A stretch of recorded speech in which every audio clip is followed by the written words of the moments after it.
ఈరోజు మనము ఒక ఇంపార్టెంట్ ప్రొసీజర్ గురించి మాట్లాడుకుందాము. ఐయుఐ అనే దాని గురించి మాట్లాడుకుందాం. హాయ్ వ్యూవర్స్, నా పేరు doctor Sunitha, fertility consultant, 49 hospital, Tirupati.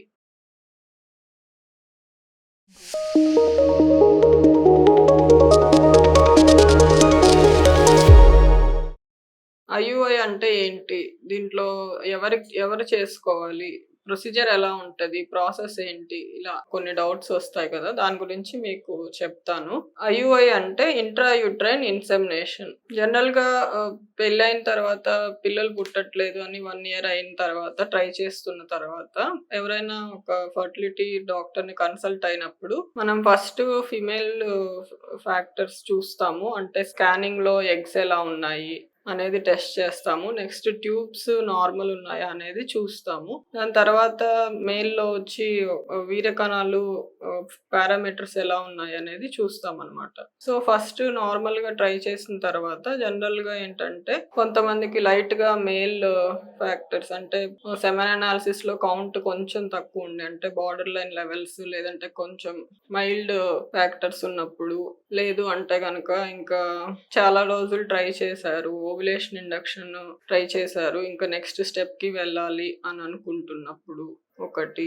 Next ఏంటంటే సెమెన్ పారామీటర్స్‌లో కౌంట్ ఒక్కటే కాకుండా ఒక్కొక్కసారి అంటే విస్కాసిటీ, థిక్‌నెస్ అనేది కొంచెం ఎక్కువుంటుంది. దానివల్ల స్పెర్మ్స్ అనేటివి ఎగ్స్ దగ్గరికి రీచ్ అవ్వలేవన్నమాట. సర్విక్స్ దగ్గరే స్టక్ అయిపోతాయి. అలాంటి కండిషన్స్‌లో కూడా ఐయుఐ అనేది చేసుకోవచ్చు. ఐయుఐ ప్రాసెస్ అంటే ఎలా చేస్తాము అంటే ఫస్ట్ పీరియడ్స్ అయిన తర్వాత సెకండ్ డే మనకి ఎగ్స్ ఎలా ఉన్నాయనేది చూసుకుంటాము. దాని తర్వాత ఏంటంటే ఎగ్స్ పెరగడానికి అంటే జనరల్‌గా ఐయుఐ ప్రాసెస్ చేసేటప్పుడు ఏంటంటే ఒక 2 ఎగ్స్ పెరగడానికి అట్లా టార్గెట్ చేసుకొని మెడిసిన్స్ ఇస్తాము. 1 ఆర్ 2 ఎగ్స్. సో, మెడిసిన్స్ ఇస్తాము. 8థ్ డే అట్లా వచ్చిన తర్వాత మళ్ళీ స్కాన్‌లో చూసుకుంటాం. అది గ్రోత్ ఎలా ఉంది?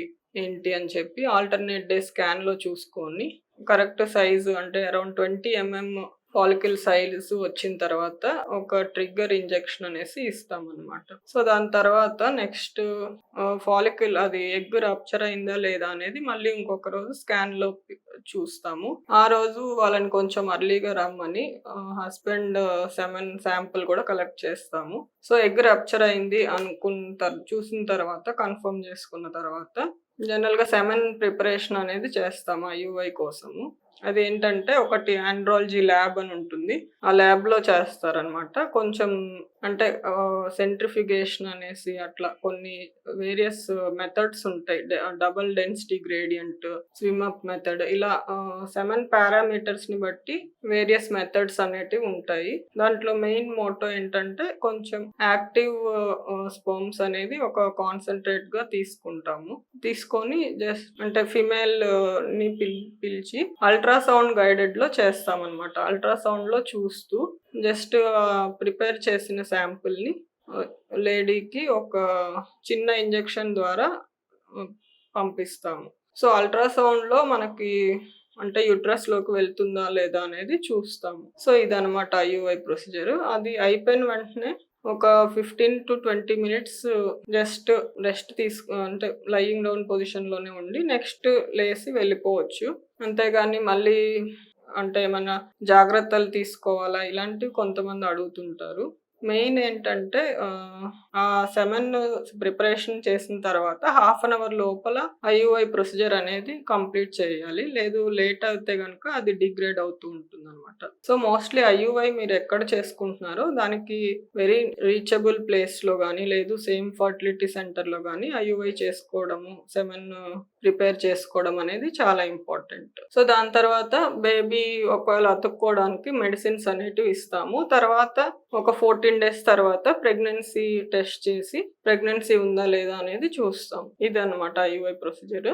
సో, ఐయుఐతో పాటు న్యాచురల్‌గా గూడా ఆ సైకిల్‌లో ట్రై చేయవచ్చు. దానివల్ల గూడా సక్సెస్ అనేది కొంచెం ఇంప్రూవ్ అయ్యే ఛాన్సెస్ ఉంటాయి. Thank you.